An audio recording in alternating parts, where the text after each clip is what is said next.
Yan. Nagawa na ni Dexter. 2x2. Sige, kuha ka na rin ito. Yung malalaki. Yung may mga tama na. Ito, laki na oh. Ito, mga ganito. Bigay mo na kay Papa yan. Yan, para mga sprayhan na natin. Yung mga big. Tapos yung may mga tama, kuha na.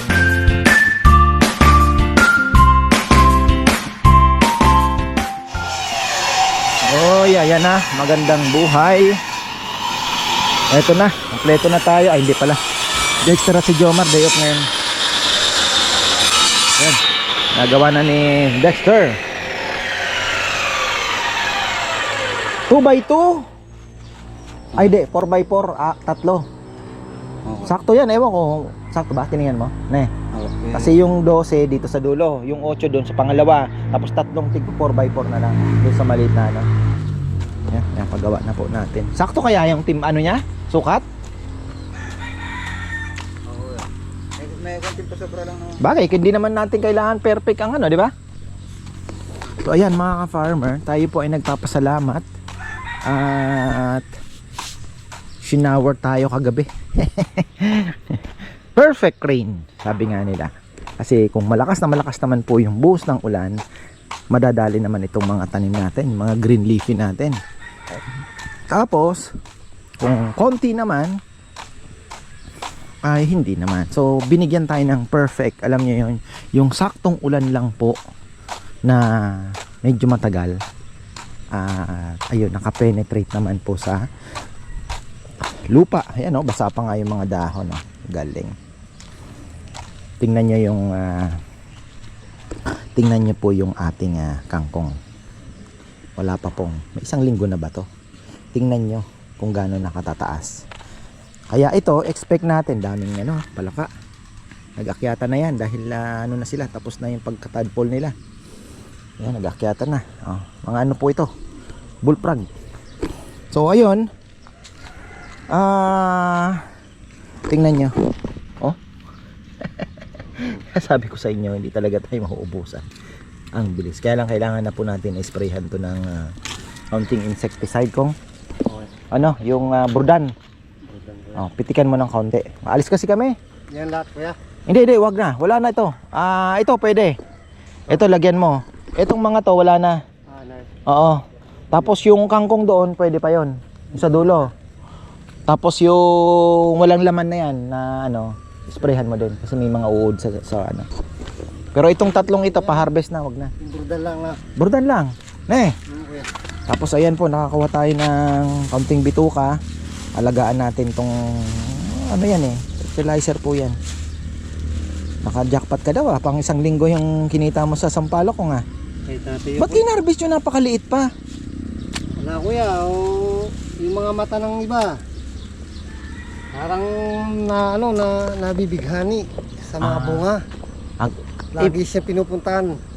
Sinong pumupunta? Yung mga pamangkin ko. Na hihingain, ganon? Oo, magigipitas. Tapos, bibenta nila. Hindi naman kasama yung tatay ko. Lolo ko Alam ko kasi yun gawain ko yun hindi. Ayan, gawain niya. Diba? Sorry pa kayo. Hindi ako tutukin. So ibig sabihin, Kuya, ganun kuya. yung pamangkin mo ang Gusto nila kuya mamitas. ninoloko yung tatay mo. Tapos, pag binenta yun, sigurado. Wala na, kalimot na. Hindi parehas yung... So parang ibig mong sabihin, mas maigi nang ikaw ang mangloko sa tatay mo Hindi, kaysa kuya. yung pamangkin. Hindi ba? Ako si tatay. Binigyan nga ako, 500 lang, 700 lang. Tama na yun. Tatay mo yun. Tama ako. Tapos si Manolo Si Rizal, ko, mas malaki pa atang kinita. Binigyan ko siya isang 1K. Tamo. Diba? Kaya tuwan-tuwa si Rizal. Ba't malayo ba sa... Doon kuya, doon sa pinuntaan natin. Doon sa, di ba, nag-mount tayo doon noon. Oo. Doon kami namitas. Lit lang sa parok namin. Kaya nga sabi ni Rizal, kuya maliliit pa kanya. Sabi ko bakit hindi hinintay na tumimbang ng konti? Magmamahal pa kong Oo kuya. Yun nga daw, mainit daw sa mata. Mainit sa mata. Meron pa pala. Ayan mo na yan. Anong gagawin mo? Pipituin mo pa. Tapos, matindi na Pero meron pa niyan. meron po kuya, bali 2 puno lang nakuha. Naka 64 kilos kami. Galing talaga ang tama. Ito, kinakain na nga ito, oh. Grabe, oh. Inuuod na. Sobrang kapal kasi kuya eh. Hindi, yun nga. Hindi ko na kasi in-spray ito. Pero, delikado, ah. Yung kuya, mabawas na, maluto. Mag-harvest ka na nga kung. Tapos, isprayhan mo kaya. Oo kuya. Kahit matabang lang kuya na. Tapos, kuhanin mo na yung may mga butas. Tapos, pitikan mo. Pailalim. Kasi nasa ilalim yung mga yan, eh. Ayan na, oh. Tingnan nyo mga farmer. Kaya talagang, sabi ko nga sa inyo, pag hindi po kayo nag-spray, durug ang gulay ninyo. Oh. Ayan na. Dumag-umpisa na sila. Oh, ayan yung mga uod, oh. Oh. Mag-umpisa na, oh. Tingnan nyo. Oh, ayan, oh. Pitikan ng kaunti. Mga 1 week walang harvest. Pero papaharvest ko na muna yung malalaki. At pangit naman tingnan nyo ating gulay pagka ganyan. Nahabol yung tingnan nyo. Ito, may tanim na. Ito wala. Kasi nag-harvest po. Sinelnel pala. Gusto mo ba nito, Kong? Gusto mo mag-uwi?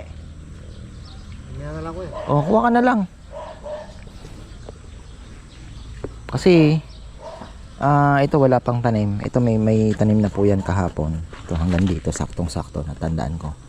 So tapat dito, meron na yan. Ito tingnan nyo, oh. Hindi na pantay-pantay kasi hindi na po pantay-pantay yung pagkakatanim natin.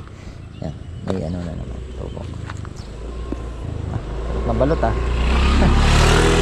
Parang ayaw masikatan ng araw. Ano ba yan? Ano ba yan? Vampira? Ha? Swang. Hirang size ito. Grabe yung ating farmer. Kung ito ha, pitikan mo, meron na to eh. Kaya lang kumakain na nga, oh. Grabe ang bok choy, ah. Takaw sa insekto. Oh. Tapos nakakuha ka ng saging? Ilang piraso? 5 lang. Dagdagan pa natin pag ano, ne.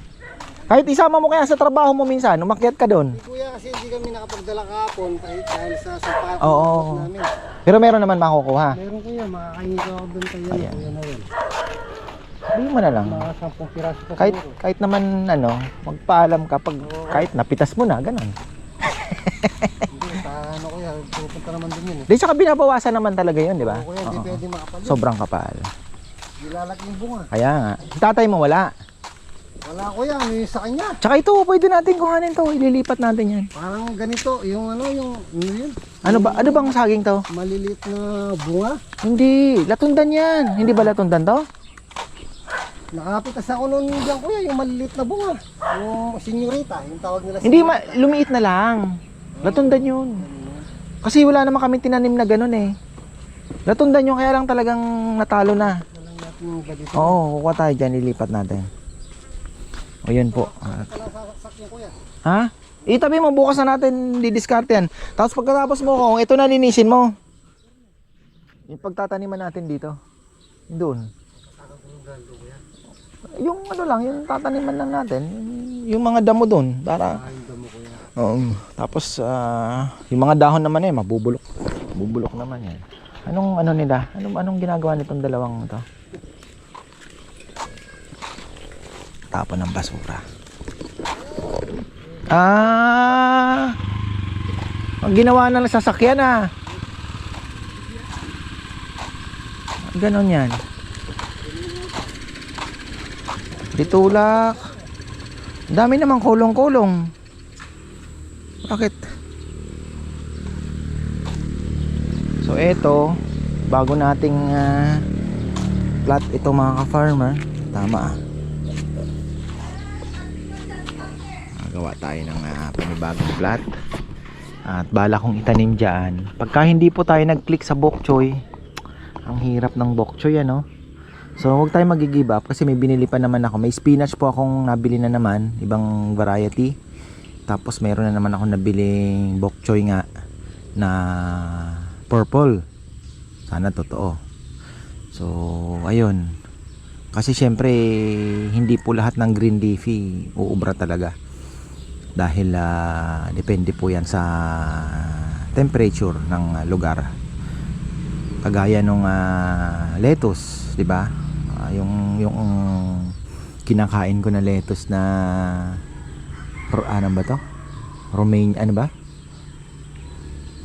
Parang Romanian ata yan. Hindi ko na, maganon yung sound. Hindi ko na matandaan. Eh, hindi talaga siya pwede. Tinitingnan ko din, chinecheck ko din po kasi yung mga temperature requirement. So, ang mga pang ano talaga na kaya ng mainit is yung mga pechay, kangkong, mustasa, radish. O, tapos radish pa lang, ano, meron na rin tayo, yung Korean. Subukan natin. Tama-tama, medyo may lilim po dito. So, subukan natin. Tapos yung bok choy nga, hindi naman tayo basta-basta mag-give up. Kasi ang sabi nila, wala naman daw pong pagkakaiba sa pagpapalaki ng ordinary pechay. So, sana, no? Ganon. Ayan, tapos saglitin natin tong ating mga orchids, mga farmer. Meron ako nakita, dentro din, pero nasa arawan. Siguro maliit pa lang, naandun na siya. Pero ito hindi na tayo magdidilig ngayon dahil inulan po ito, pero pwede mamayang gabi. So ito yung ating ine-experiment na hopefully ay basa ba. Ayan na po yung ating mga top cut. Ganda. Solid. Tapos ito, maganda na yan, nakatali na po yan. Okay naman yung ating mga nabili na top cut na. Ano na po, nag-ugat na. Ayan na oh. Sana ay tuloy-tuloy. Ayan. Ito yung ating mga munting kaligayahan. Ito yung ating splash Inobi splash. Ayan. Beautiful. Ang ganda mga farmer, nakakatuwa. Pangarap po yung marami pong bulaklak pagpasok dito. Itong ating mga bandas ay syempre inaalagaan pa po natin ito. Wala pang ugat pero may lalabas din yan. So ito, ayan, kailangan din gupitin din yan. Ayan. Ayan po mga ka-farmer ang ating pakaganda. Sarap po sa pakiramdam talaga. Ako'y happy. Ayan. Ito ang ganda tingnan nyo. Violet na naman, bumulaklak na naman yata siya ayan. Mukhang masaya siya tingnan mo, may mga wild ano pang tumubo sa kanya. Hindi ko na nayaan na lang natin. So eto, mukhang puputulin natin to. Ihahang natin yung mga bandas. Mga yan. Kunin natin kasi medyo hindi pa natin alam. Pero ito may gumagapang na. Ang ganda Ang ganda ng ano niya. Hindi na natin tingnan nyo. Kaya lang ang dami nun. Ba't ganun? Gumapang may iba, men. Ang galing, men. Ayan eto na Ay, hindi na natin naalisin. Ayan na galing ang bilis din po pala. Ang bilis din kasi hindi ako pumapasok dito, bihira tayong pumasok. Ito ayusin na lang natin. Ayan tingnan nyo ang haba na ng ugat ang ganda mga farmer gumapang na, sandali lang naman palang mga ang galing tingnan nyo diba so happy naman sa nangyayari. Eto, igugupitin natin dahil wala na to patay na. Tingnan nyo tumubo. Yun nga yung sinasabi ko, sana mapaganon din natin may dentro na tayo. Kikis ang tawag po dyan. Kikis, anak. Ang galing. Ayan, simple happiness mga farmer. Lagi ko nga sinasabi, diba? Get busy living. Ganun lang naman. Yan, ang ganda wow. Achievement na to mga ka-farmer. Tingnan nyo, nakapagpapaugat tayo. Ibig sabihin, okay naman yung binibigay natin. Kasi tingnan nyo, ang taba ng ano niya. Tingnan nyo naman, wow. So happy I'm so happy talaga. Yung Cattleya natin, may darating pa po tayong mga Cattleyas. Yung Cattleya, bala kong ilagay dito. Ayan kasi ito yung ating mukhang okay naman po sila. At maglalagay tayo ng mga dyan na bagay pagka yung ugat kumapit na okay na yan medyo nakasurvive naman na po sila. Ito yung Cattleya dito kasi yung ibang Cattleya Ayan palang ano natin, 1.4 pala bili ko niyan, hindi pala 700. Nagkamali po ako. Pero maganda. Kasi ang normal price po ng mga ano, nasa 2.5, 2,000 yung mga branded na ano. Ito nga yung galing Guangdong, China. Ano lang yan, 1,450 lang. Ayan. So ito, ganda na. Ay, choy-choy ito ah. Tapa oh. Tingnan ko po yung, ito yung Cattleya natin. Pwede siya, hindi ko lang alam. Message nga po kayo mga farmer sa aming page sa mga nagkakatleya, kung pwede po siyang anuhin, paghiwa-hiwalayin. Ayan oh. Kung po pwede. Kasi hihiwalayin na, paghiwa-hiwalayin po natin yan. Hindi na ano, patay tayo. Yan sinasabi ko. Patay kang bata ka. Isang kamay. Yari. So yan po yung kailangan natin gawin din. Ito, Cattleya. Hiwa-hiwalayin natin yan. Haro. Diyan ka na lang. Kulit ka eh. Etong Cattleya natin na isa, ayan na sana magbulaklak na. Nag-ano na po siya. Hindi ko na inano dito dahil ano na siya eh. Gusto ko nga sanang paghiwa-hiwalayin din. Kaya lang hindi ako sure kung po pwede. Pero yung nagla-live, sabi nila, ang dami na nito oh. Parang ibig sabihin ba, pwede yung paghiwa-hiwalayin. So ito yung mga kikis. Ayan na. Yung mga lumalabas na pong ano. So ibig sabihin, they're happy. Ano naman po yung mga signs naman eh. Yung root system, makikita nyo po sa orchid. Sabi nila ha. Siyempre dahil nag-aaral pa tayo mga farmer. So yung sa root system, makikita nyo sa mga sign. Maganda yung pag-aalaga nyo. Siyempre sa dahon din. Lush na tinatawag. Balikan natin to si Kong nag-spray ng konti at grabe ang uod. Pero tingnan nyo, nag-spray na, di pa nag-harvest. Oo nang oo. Ayun na naman. Malinaw ng instruction ko. Ha? Ayan oh. Sabi ko mag-harvest na muna. Yari. Kong, yung pechay kuha muna tayo. Ipag-harvest mo muna si Papa Yam. Pechay, kumuha ka muna. Para mabawasan. Kasi hindi natin makukuhanan 'yan. Alam mo naman. Kaya lang kailangan nating isprayhan ng konti talaga. Mga farmer, talagang wala eh. Uubusin 'yan. Pechay. Pechay, hindi mustasa. Pechay. Bagay pwede rin. Sige, kuha ka na rin ito. Yung malalaki. Yung may mga tama na. Ito, laki na oh. Ito, mga ganito. Bigay mo na kay Papa Yam. Yan, para mga sprayhan na natin. Yung mga big. Tapos may mga tama, kuhanin mo na. First harvest natin to, pechay. Gusto mo rin? Ha? Pag ano Hindi ka ata kumukuha ng kumakain ng gulay. Rich kid ka na kasi ha? Makain ako kuya. Hindi, mayaman ka eh. Alam kong ano eh. Hindi ka masyadong gulay. Oo, mayaman eh. Ayaw mo ng gulay. Iyu. Sabi mo iyu. Kagalit ka di ba? Pagka gulay ang nadatnan mo sa bahay. No? Hindi kuya. Ha?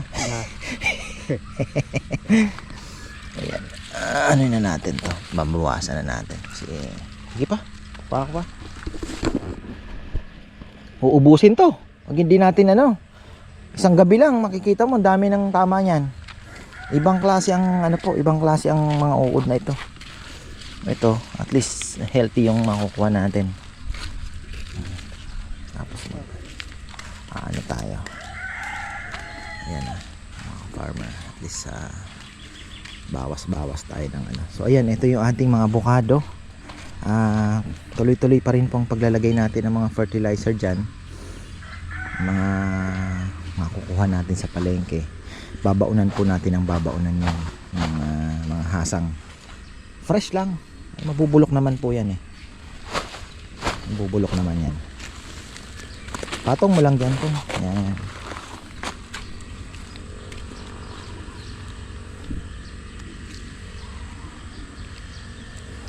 Grabe no, makapal. Susunod babawasan ko na. Tapos medyo malalayo. Kapal talaga eh. Pero yun nga, depende nga sa technique mo eh. May mga technique po kasing thinning method na tinatawag. Ayan, kagaya po ng ginagawa natin. Binabawasan na lang natin. Tapos yung maliliit, lalaki na naman. Kaya lang, hindi ka talaga makakapag-iwas basta-basta sa mga insekto. Dahil naandyan lang yan. Nakaabang. Mga oportunista mga yan eh. Akala mo okay.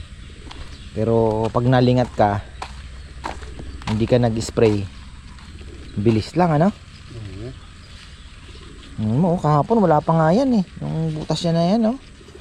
Dito lang kahapon ng ano namin, tinitingnan ko eh. Tindi naman. Mustasa natin, ayan, ganda. Kasi ang mustasa, ang kinaganda, hindi siya ganun ka may bumubutas din, pero hindi siya ganun matakaw. Oo, kuya. Kasi Mapait-pait kasi ito. maparas. Oh, may anghang ng konti. Kaya ang pinaka favorite po talaga nila, although may kumakain din po, tingnan nyo. Meron din, pero hindi po ganon. Yung mga ano lang, naiiwasan din kasi yan eh. Iniiwasan po nila. Yung pechay, bok choy, kangkong, yan mga favorite po nila kasi masarap. Kuya, no? Ha? Oh. Lalo na sa nilagang baka, no, Kong? Ha? The best. Ayan. So, nakita nyo naman po yung ating kangkong na naman na parating. Napakabilis. Sabi nga ni Ate Marisa, ang bilis naman ng kangkong mo.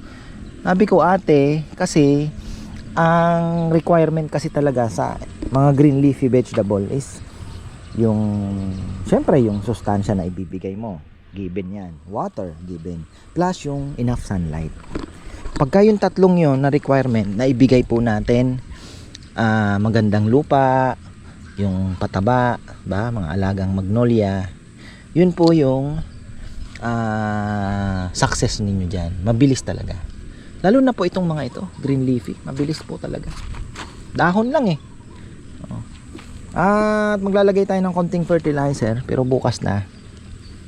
Here, maglalagay tayo dyan ng mga pakbudbud tayo ng konti. Gaganyanin ko, pero not now, bukas, para naman may vlog tayo bukas. Ganoon lang naman yan, di ba? Yan, pitik lang, tapos matutunaw naman, tapos calcium nitrate. Yun lang naman po ang ano ko, ang aking diskarte. Calcium nitrate, napaka-importante po sa green leafy. Nitrogen. Kasi yun po ang pinaka main ano nila eh. Matakaw sila sa nitrogen. Kasi hindi naman sila magbubunga. So, more on nitrogen ka pagka mga ganyan. So, syempre maganda din triple 14 sa umpisa. Pero mas pwede nyo paghaluin nitrogen and triple 14. Kunyari 1 kilo. So ayun, nagpa-spray na po tayo kasi dapat matalas ang mata ninyo. Ayan, kita nyo yan. Kailangan na natin yan. Kung yung pag-spray mo hindi lang ibabaw na eh, patagilid pag gano'n, para matamaan yung gaya ng pag-spray ko dati. Ginaganon ko kasi nasa ilalim yan. Kung contact po yung ating ginagamit na insecticide, kung hindi siya matamaan, nako, buhay pa rin kinabukasan. Ayan, so harvest na tayo. Okay na yan. Tapos yung radish, nakita mo may laman na. May laman na to eh. Labanos to eh. Mayroon na. Ayan na oh. Oh, laki na eh. Oh. Ayan na oh. Ang bilis nga eh. Nakakatuwa eh. Oh, di ba? Oh. Ha? Hindi, mustasa yun. Ito labanos, radish. Pero yung dahon nito magagamit din natin, pero ang kinaganda may laman na din. Oh, yeah. Na-spray ko na yan, kuya. Oh, spray mo ng tapos yung kangkong lahat na yan, tirahin mo na. Yung kangkong, bagay hindi naman tayo no? Ilang araw. So, pwede na siguro basta light lang. Okay. Okay lang. Yung palaka, hindi ba ito napapakinabangan? Dami na, visit ng mga palaka, dami oh. Ay, ha? Ha? You see that? Many frog ha? Tapos sa ilalim, ang dami pa oh. Pero yung mga ayungin, ang dami. Ayun po mga farmer, naglalaro. Hindi nyo makikita. Nandiyan naglalaro po sila sa gilid.